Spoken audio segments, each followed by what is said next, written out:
तिने सुरुवातीला ज्यांना साधारण हे दोघं असू शकतात, हे म्हटलं आणि सनीला पण हाच आहे असं म्हटलं. त्या हो. दोघांच्या दिसण्यामध्ये सुद्धा नॅचरली खूप फरक होता. हो, म्हणजे सुरुवातीला तर ब्लॅक माणसंच दाखवली होती फक्त. एक्झॅक्टली.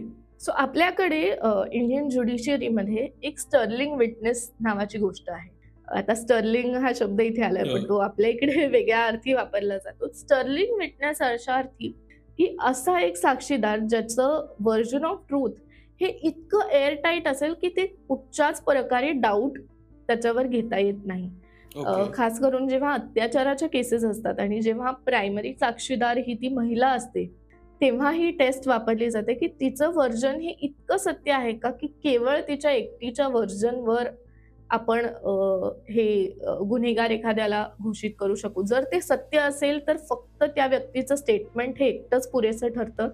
पण ते नसेल, तर मात्र सबळ पुरावे द्यायला लागतात. ह्या घटनेमध्ये दोन्हीही नव्हतं हो. आणि तरीही त्या माणसाला आपल्या आयुष्याची 22 वर्ष गमवायला लागली.